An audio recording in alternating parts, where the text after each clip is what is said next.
For 8 seasons of Game of Thrones, they were the ultimate threat, an unstoppable supernatural army marching to bring an endless night, a chilling embodiment of death itself.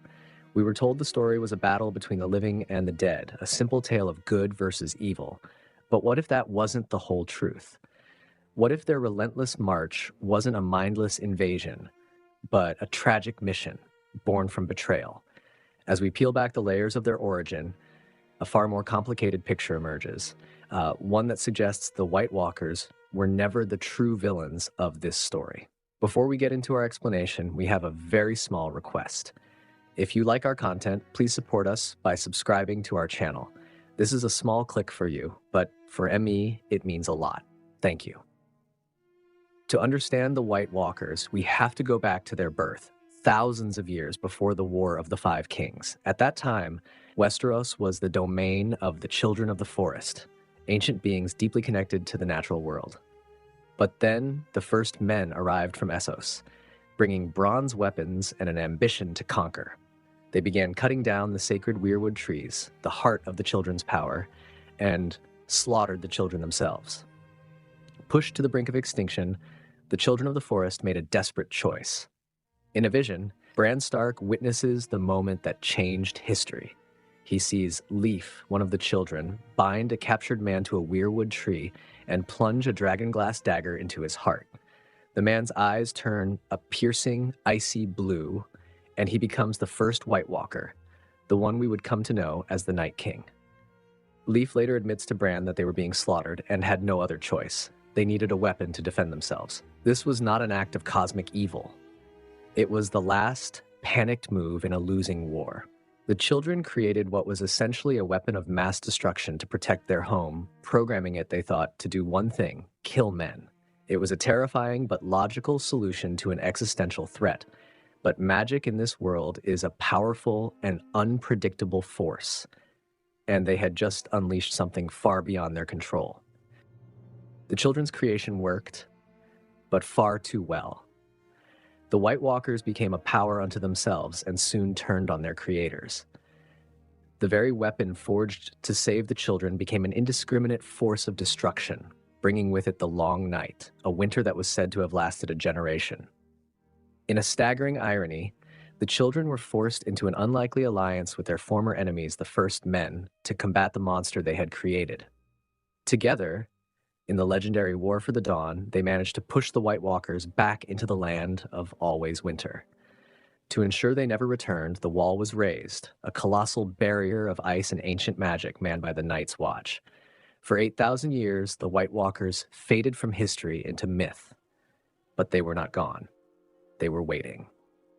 The show presents this as a straightforward history. A weapon went rogue, was defeated, and then contained.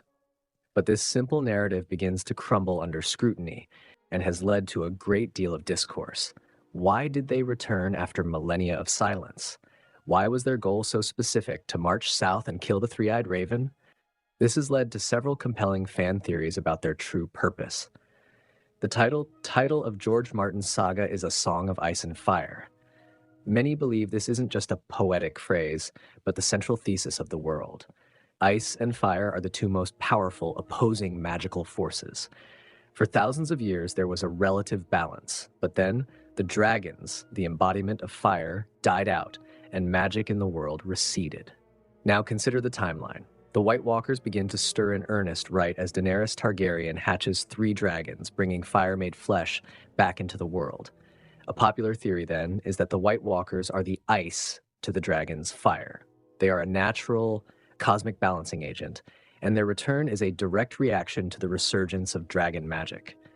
Their purpose, in this view, is not to destroy the world, but to prevent one force, fire, from dominating it.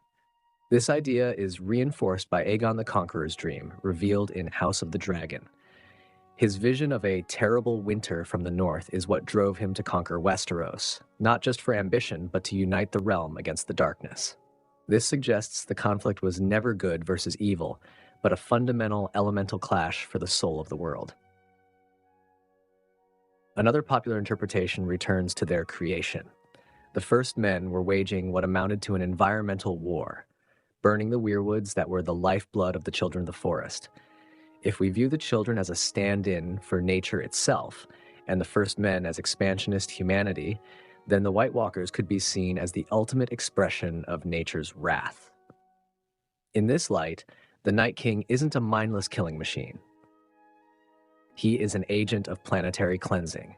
His goal is to eradicate the disease that is poisoning the world, humanity. This theory neatly explains his primary objective in Season 8, killing Bran Stark. As Bran himself explains, the Night King wants to erase this world, and Bran is its memory. The three-eyed raven holds all of human history within the Weirwood network. By killing him, the Night King wouldn't just be defeating humanity. He would be deleting its entire existence from the world's memory. This makes the White Walkers a terrifying but understandable force, a magical consequence of humanity's destructive actions. Perhaps the most compelling and tragic theory is that the White Walker War was a rebellion. The Night King was a man captured and unwillingly transformed in a horrific ritual. He did not ask for this fate. He was made into a slave, a living weapon bound to the magic of his creators. From this perspective, his war against the living is actually a war on two fronts. Yes, he carries out his original programming to kill men, but his true targets are the sources of magic that bind him. His primary target is the three-eyed raven, the inheritor of the children's powerful magic. By destroying Bran, he could potentially sever the magical contract that created him. What does a slave desire most? Freedom. The Night King's relentless march could be seen as a suicidal quest to eradicate the magic of both ice and fire, finally ending his own cursed existence and finding the peace of true death. So, were the White Walkers the real villains? The show gave us a simple ending, with good triumphing over a silent, monolithic evil. But the lore allows for a story that is infinitely more complex. Were the children the villains for creating a weapon they couldn't control? Or were the first men the villains for the brutal expansionism that led to such a desperate act? The most uncomfortable answer may be that the true villain was humanity itself. The White Walkers were a mirror, reflecting the world's own violence and ambition back at it. They were a consequence, a debt come due. Arya's heroic leap ended the threat, but it also closed the book on a story that could have had a more profound conclusion. The story of the Night King, when viewed through these theories, becomes not one of a monster, but of a tragedy. It reminds us that the most terrifying villains are often the ones we create ourselves. Let me know in the comments which theory you find most compelling. Was the Night King a cosmic balancer, an agent of nature's revenge, or a tragic slave seeking freedom?